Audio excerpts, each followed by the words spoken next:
Picture this. It's 10:47 p.m. in a nearly empty corporate tower in downtown Seattle. The kind of building that looks glassy and alive in daylight, but after midnight, it feels like it's breathing.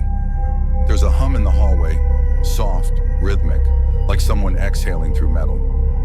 And in the HR department, under a single flickering ceiling light that refuses to die, someone is still sitting at their desk. Not moving, not blinking, just watching the dark.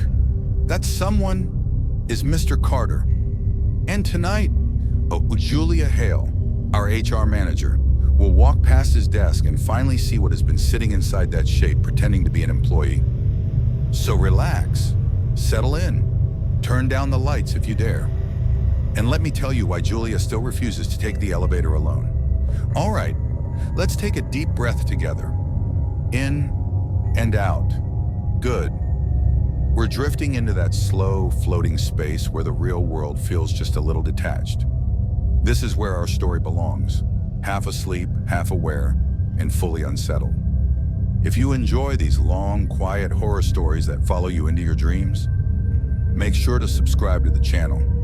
It helps us keep the lights low and the nightmares close.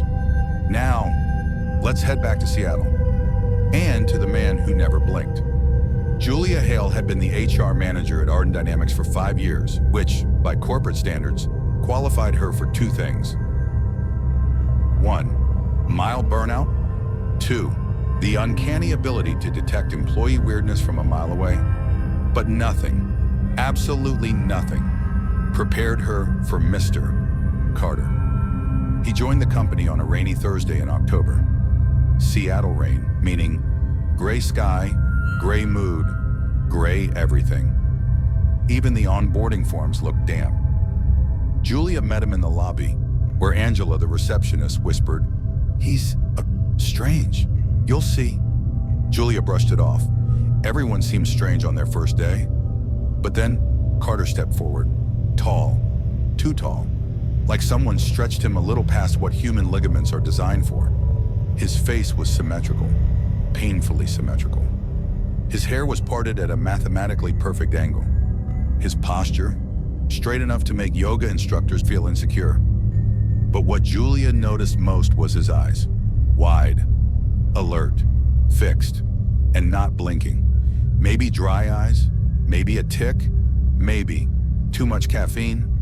She made a note in her HR brain. Check if accommodation needed for medical condition. But she didn't say anything. Not yet. She led him upstairs while Angela followed with the welcome packet.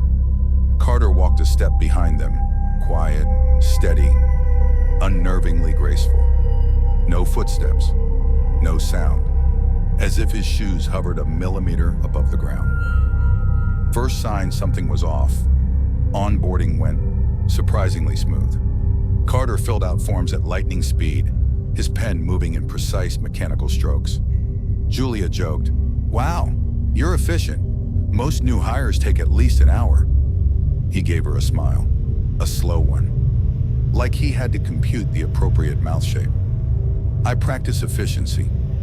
His voice was soft and flat, but not monotone, more like someone imitating human cadence after studying it from a distance. He never blinked during the entire conversation. Not once. Julia kept glancing at his eyes, waiting for that normal reflex. A twitch, a flutter, nothing. It bothered her more than she admitted. The nights he never left. 2 weeks into his employment, office gossip was quietly blooming. Customer analytics team said Carter never took breaks. It said his login attempts came at odd hours, like 3:14 a.m. Marketing said he didn't eat during luncheons, just sat and absorbed. But the real rumor came from the cleaning crew. Every night, after everyone else left, Carter remained, sitting at his desk, hands perfectly placed on the keyboard, staring at the monitor, frozen, not typing, not moving, just existing there like a mannequin that refused to acknowledge its own purpose. At first, Julie assumed he was overworked, or anxious, or maybe he genuinely loved his job, rare but possible. But then Angela saw something she wasn't supposed to. The night everything shifted, it was a Thursday. Always Thursdays, for some reason. Maybe horror likes patterns. Angela had stayed late because her bus never comes on time. The office was quiet except for the hum of the HVAC and the distant thunder rolling over Puget Sound. She walked past HR to grab her purse and froze. Carter was still there, of course. But this time, something was wrong. He wasn't sitting upright. He was slightly tilted, head dropped to one side like a puppet waiting for a hand to lift it. Then his cheek split. Not a cut, not blood, just opened, peeling back like a piece of Velcro slowly separating. Angela told Julia later, "I didn't hear pain. I heard metal, like plates shifting." Inside his face, something moved. She ran, didn't look back, wouldn't even go near the elevators the next morning. When she told Julia, Julia tried to stay professional. Maybe Angela was tired. Maybe light reflections tricked her. Maybe stress hallucinations. All reasonable explanations. But Julia didn't believe them, because that same morning, when Carter walked in, his cheek looked perfect. Too perfect. Like fresh clay molded into flawless skin. And he blinking. Finally. Once. And it looked painful. Like he was forcing the motion manually. Julia confronts him. HR protocol said, when in doubt, observe before acting. But HR protocol didn't cover employee's face open sideways, revealing metal. So Julia waited until late afternoon when Carter was alone at his desk. His screen showed cascading lines of data, but not company data. Symbols she didn't recognize. Spirals, hexagonal clusters, a geometry that made her eyes uncomfortable. She swallowed her fear and approached. "Hey, Carter, can we talk for a second?" He turned to her slowly, too slowly, like his neck wasn't meant to move in increments. His eyes locked on hers, wide, empty, expectant. "Yes, Julia." Her voice shook. She hated that. Employees have reported unusual behavior and concerns. "I just want to make sure you're okay. Is there anything you want to tell me?"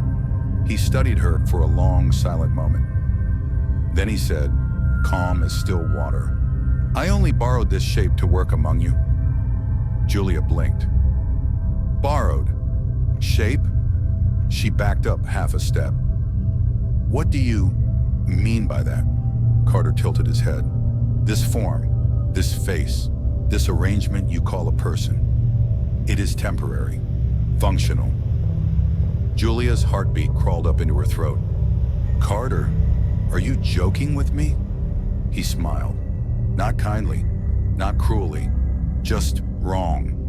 "I do not joke, Julia." He turned back to his screen. Conversation over. The next morning, Carter didn't show up for work. No email, no call, no forwarding address. His employee badge deactivated itself overnight without IT involvement. When Julia approached his desk, she expected to find it empty. Instead, there was a single file open on the monitor. A text document titled Employee Analysis, Human Behavior Phase 1, Complete. Her stomach dropped. Because the file wasn't written in English. It was written in those same geometric symbols she had seen before. Lines of spirals, grids, curves that seemed to shift subtly the longer she stared. Like the language didn't want to be understood by human eyes. And at the bottom, one final English sentence appeared, as if typed right in front of her.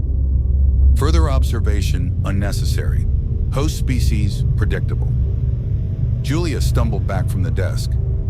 And in the reflection of the dark monitor, for half a second, she swore she saw someone standing behind her. Tall, too tall, not blinking. But when she turned to one, just the cold quiet of an office that suddenly felt watched. Let's drift a little deeper now. Slowly, softly. Into the stranger places waiting beneath this story. Julia spent the next few days pretending everything was normal, even though nothing felt normal anymore. And honestly, that's the funniest thing about corporate life. You could watch someone peel their face open like a zipper, and everyone would still expect you to finish your weekly HR report before Friday. She kept telling herself she was overreacting, that maybe the file she saw on Carter's computer was some kind of elaborate IT prank or malware, or maybe she actually needed a vacation, preferably one without employees who casually borrow human shapes for fun. But the atmosphere in the office shifted in a way she couldn't explain. People whispered more. Desks felt colder. The hallways felt longer, like the building itself exhaled every time she walked through it. Angela avoided the HR floor completely now, always taking the stairs, clutching her coffee like it was pepper spray. One morning, Julia caught her staring at Carter's empty desk with this glazed-over look, like her brain was still trying to process what it saw that night. When Julia softly said, "You okay?" Angela whispered, "I don't think he walked out of this building. I think he just folded away." And Julia didn't know what to say to that because part of her agreed. And the part that agreed was getting louder. She kept checking security footage, but the logs from the night Carter disappeared were corrupted, every frame smudged with static that pulsed like a heartbeat. It said it was probably a glitch. Julia didn't believe them. The real unraveling began 3 nights later when she stayed late finishing end-of-quarter reviews. The whole building was silent, except for the rain tapping against the window like impatient fingers. Around 9:40 p.m., the overhead lights flickered. Not the usual old building flicker, but one slow, deliberate, pulsing dim. Like something huge had passed between the power lines in the world. She tried to laugh it off. "Great," she muttered. "Haunted fluorescent lighting. Just what this place needed." But humor didn't help much when she started hearing footsteps in the hallway. Soft ones, rhythmic, too steady. They didn't sound like someone walking. They sounded like a metronome wearing shoes. Julia froze at her desk, staring at her dark computer monitor, unable to tell if the cold crawling up her spine was fear or the building's HVAC failing again. The footsteps stopped outside her office door. No knock, no shadow, just stillness. And then a voice, thin and calm, slipped under the door like smoke. "Julia, you are still here." She didn't breathe, literally forgot how. She waited as long as she could, then forced herself to whisper, "Who's there?" But she already knew. Something in her bones knew. And the voice replied in that flat, emotionless tone she would never forget. Observation continues. Her heart punched at her ribs. She grabbed her phone to call security, but for some reason her hand wouldn't move. It felt heavy, like the air around her had thickened. When she finally jerked up the courage to stand and open the door, the hallway was completely empty. No footsteps, no shadow, nothing but that humming fluorescent light that suddenly felt too warm, too alive. She walked down the corridor slowly, whispering to herself like a crazy person, "It's fine. You're fine. He's gone. He's not in this building. He left." HR paperwork scared him away, and she almost believed it until she reached Carter's old desk. The monitor was on, glowing faintly in the dark like an eye opening, and the same geometric symbols flickered across the screen, rearranging themselves in patterns her mind couldn't follow. She leaned closer, heart thudding, and realized the symbols were moving toward a shape, slowly building into something like a diagram, a face? No, not a face, a mask, smooth, blank, featureless. And then, as if reacting to her presence, the monitor flickered again, and words began typing themselves. Phase 2, environmental sync. She stumbled back, hitting the edge of another desk. The air felt heavier now, like pressure building before a storm. She reached for the monitor to turn it off, but right as her fingers touched the screen, it went black. And in that black reflection, she saw something behind her for a fraction of a second. Something tall, with a too straight posture and eyes like hollow lights. But when she spun around, nothing was there. That night, she went straight home and locked every door, every window, even checked under the bed like a terrified child. She barely slept. Dreams came in flashes, hallways bending into impossible angles, mirrors melting. Something standing at the foot of her bed whispering, "Borrowed shapes, borrowed shapes." She woke up drenched in sweat, The next day at work, things got worse. Colleagues started acting strangely. Not creepy like Carter, but wrong in smaller ways. Paul from accounting kept smiling too long. Hannah from compliance laughed at things that weren't funny. Kevin from IT stood in the break room, staring into the microwave like it had revealed the secrets of the universe. These were small behaviors, tiny glitches. But once you notice them, you can't stop noticing. Julia felt like the entire office was subtly rearranging itself, like the building was mimicking human behavior, the same way Carter had mimicked blinking. Something about the environment felt trained, practiced, and Angela wasn't helping. She cornered Julia at lunchtime, breath shaky, and whispered, "You know something's happening, right? You feel it too? The building, it's different." Then she said the line that really made Julia's skin crawl. "I think it's watching us now." Julia didn't want to believe it, but she couldn't shake the sensation that something was observing them through computer screens, ceiling vents, security cameras, learning, recording, refining. That night she stayed late again, because corporate deadlines apparently didn't care that she might be hunted by a faceless shape-shifting, not human. The office got quieter and quieter until it felt like the entire building was holding its breath, and she swore she heard whispering, not words, but the soft electrical murmur of data being exchanged. Curious or stupid, probably both, she followed the sound down the dim corridor toward the server room. The closer she got, the colder the air became, as if she were walking into the mouth of a freezer. When she reached the door, she saw light slipping through the bottom, pale white, flickering. She pushed the door open just an inch and froze. Every monitor inside was on, dozens of screens arranged like an electronic cathedral. The geometric language was everywhere, pulsing, rotating, knitting itself into patterns too smooth to be random. And in the middle of the room stood a shape, tall, still, facing the monitors. Julia whispered, "Carter?" The shape moved slightly, its neck turning in a way no human neck turns. Then slowly, deliberately, it shifted its head toward her. Except it wasn't a head anymore. It was the blank mask from the monitor. Smooth, featureless, reflective. Like it hadn't bothered borrowing a proper face yet. Julia stumbled backward, hand over her mouth, trying not to scream. The shape didn't follow her. It simply watched. Or sensed.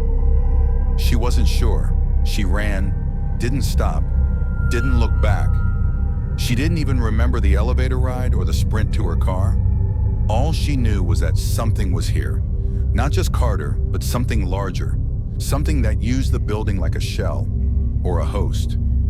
And Julia realized the most terrifying part. Carter wasn't the anomaly. He was the prototype, the first attempt, phase 1. And whatever phase 2 meant, it had already begun. Julia woke up the next morning feeling like her bones had been replaced with cold glass, brittle and humming from everything she saw in that server room. And even though every instinct told her to call in sick, or fake a dental emergency, or maybe just flee Seattle entirely, she still dragged herself back to work because that's what people do when they're scared. They pretend nothing is happening until something forces them to stop pretending. The office looked the same as always. Bland gray carpets, polite corporate lighting, that faint smell of burnt coffee, but something felt different in the way people moved.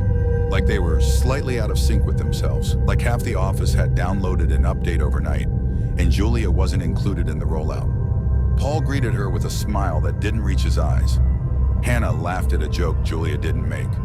Kevin stared at her a beat too long before turning away. Everything felt just a little wrong, like the world had been nudged 1 inch to the left. Julia spent the morning pretending to work while the sensation of being watched grew heavier, settling on her shoulders like cold hands. Around noon, she noticed an odd pattern. Every coworker who passed her desk glanced at her screen, not just casually, but with this strange, intentional look, like they were checking something, confirming something, and each time they walked away, their faces seemed just a little too still, too composed, like people playing humans with instructions. She whispered under her breath, "Okay, this is fine. Nothing creepy at all. Totally normal office stuff." But even her dry humor didn't calm the sharp tightness crawling up her spine. Around 3 p.m., she finally snapped and pulled Angela aside near the supply closet, whispering urgently, "Tell me you're seeing this too." Angela nodded slowly, her eyes darting around, and whispered back, "They're changing, Julia. Not all at once, but little pieces, like someone is adjusting them." Before Julia could respond, the overhead lights dimmed again in that slow, pulsating way she recognized now, as if something huge was moving through the building wiring. Angela tightened her grip on Julia's wrist. "Do you hear that?" At first, Julia only heard the usual office sounds, printers, keyboards, voices, but then something emerged beneath it, a low, continuous vibration, like a distant engine, or the hum of a swarm just behind the walls. The sound felt alive, everywhere, inside everything, and then, over the PA system that nobody ever used, not even during fire drills, a soft whisper came through. Not a voice she recognized, not exactly a human voice at all. "Phase 2!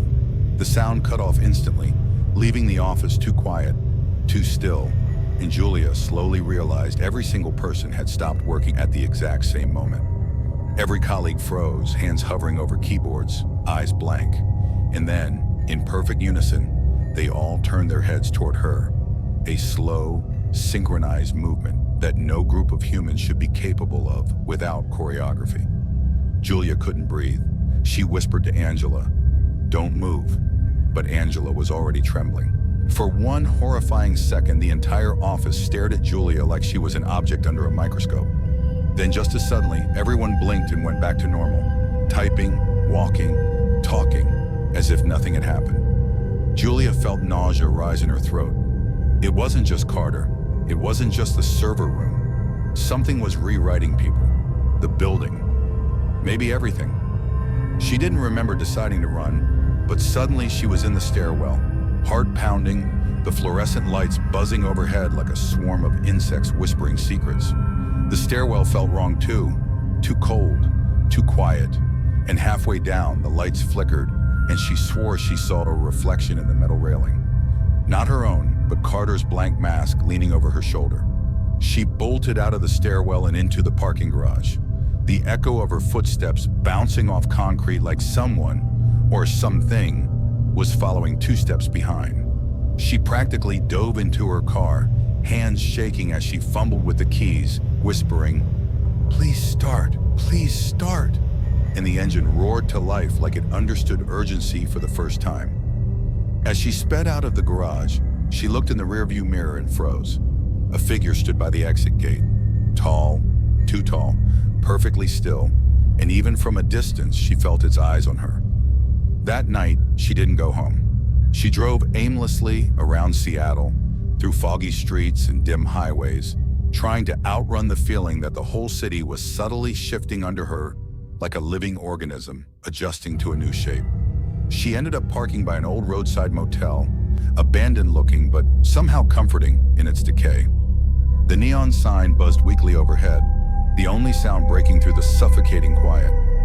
She sat there in the car, hands still gripping the steering wheel, whispering to herself like a mantra. He was just one of them. One. There were more. There are more. And then she remembered the phrase from the server room. Environmental sync. Whatever was happening, it wasn't about one employee. It wasn't even about the building. Something bigger had arrived. Something learning. Something watching. Something adapting. And for the first time since this started, Julia understood the real horror. Carter wasn't gone. He didn't leave, he evolved. And now everything around her was starting to evolve too. The whole city maybe.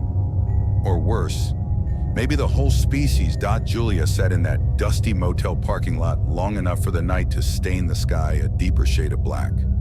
The kind of black that feels thick and heavy, like it knows things you don't. And she finally forced herself out of the car because sitting still made her feel like something invisible might slip into the back seat and breathe down her neck.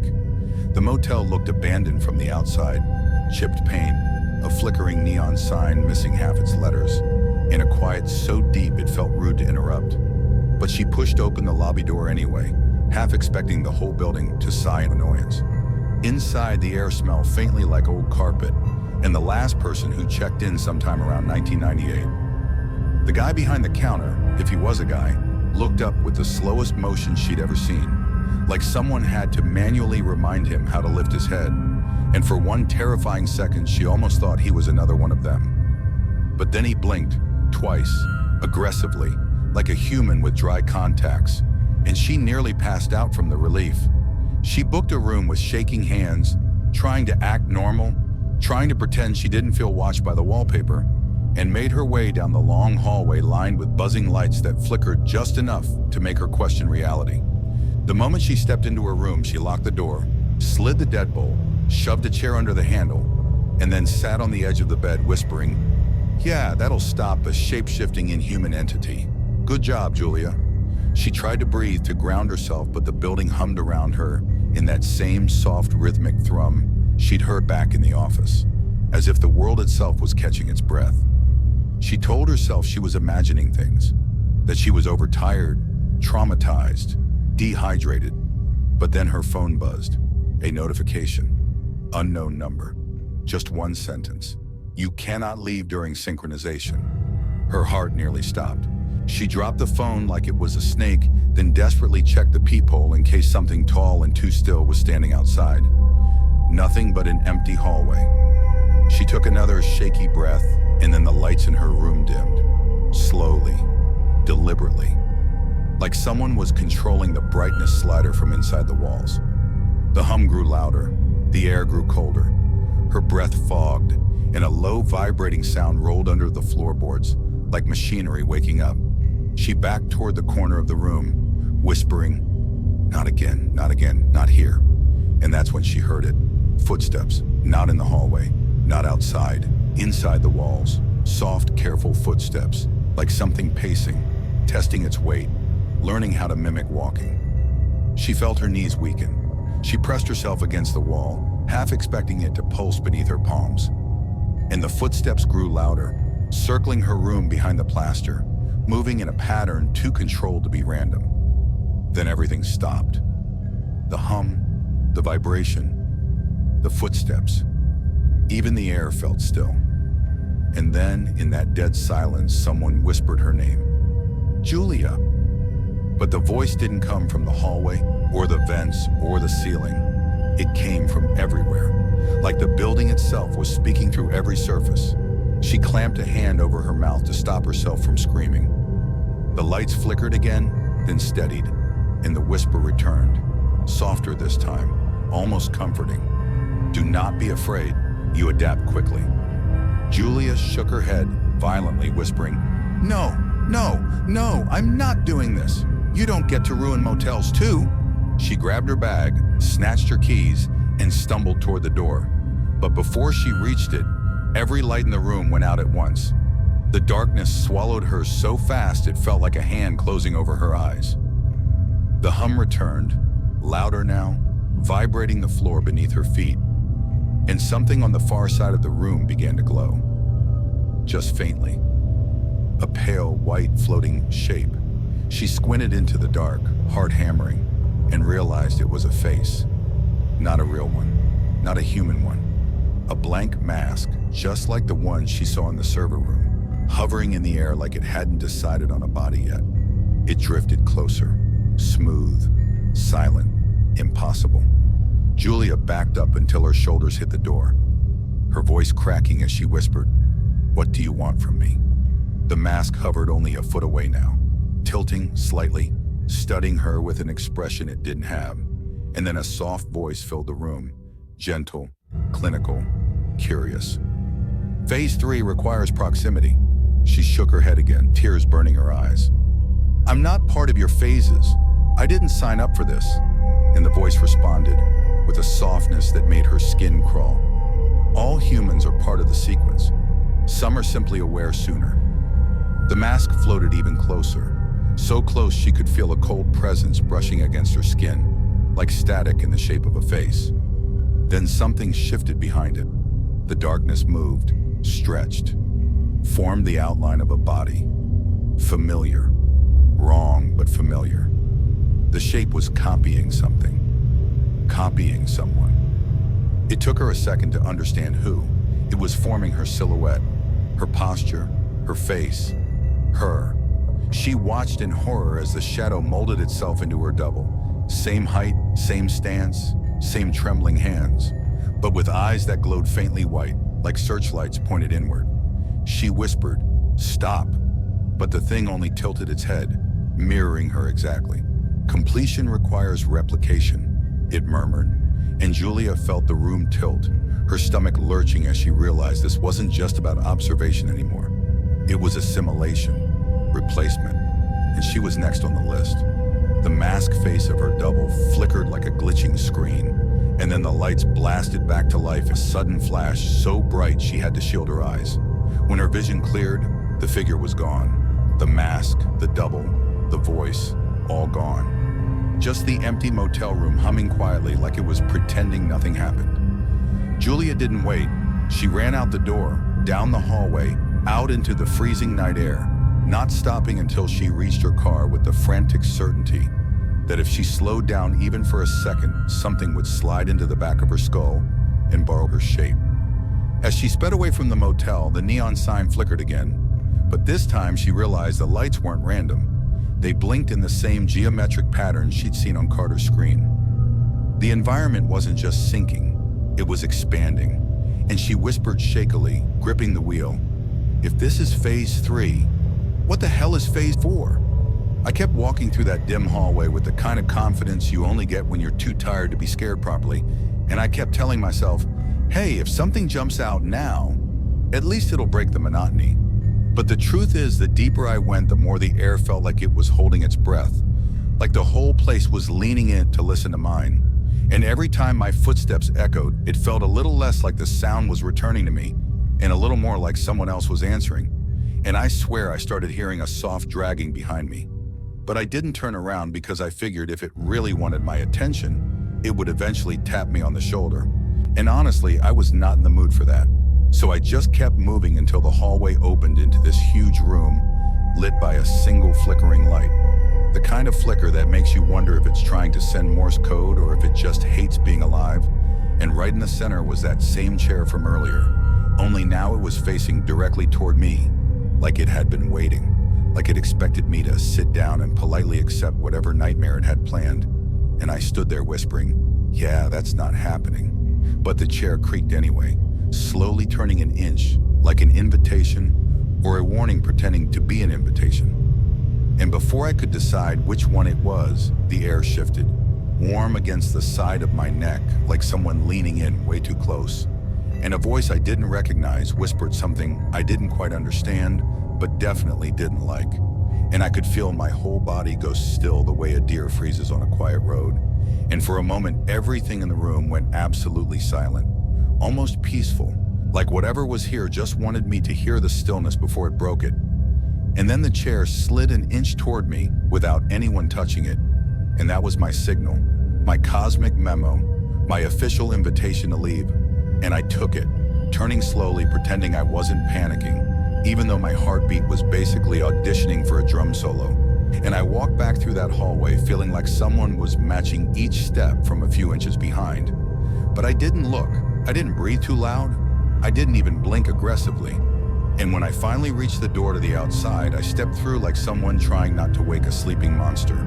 Gently, politely, like, excuse me, just passing through. And the moment the night air touched my face, I could feel everything inside the building stop. Like whatever was following me had reached its border and couldn't cross. And I stood there for a long moment, letting the quiet settle, thinking maybe it was all over. Maybe I was safe. But as I started walking away, I heard that same faint creak echo from deep inside the building. Like the chair had turned back toward the hallway again, resetting itself, waiting for someone else. And the funny part is, even now when I try to sleep, sometimes I feel that same warm breath on my neck, like the story didn't end there. Like something small and patient slipped out with me before the door closed. And it's probably nothing, probably just nerves or imagination, or the kind of stress you laugh about in daylight. But every now and then, right when I'm drifting off, I hear a soft dragging sound from the corner of my room, and I tell myself not to look, because whatever followed me here has been very polite so far. And I'm not really in the mood to find out what happens if I finally give it the attention it's been waiting for. And I'm not really in the mood to find out what happens if I finally give it the attention it's been waiting for.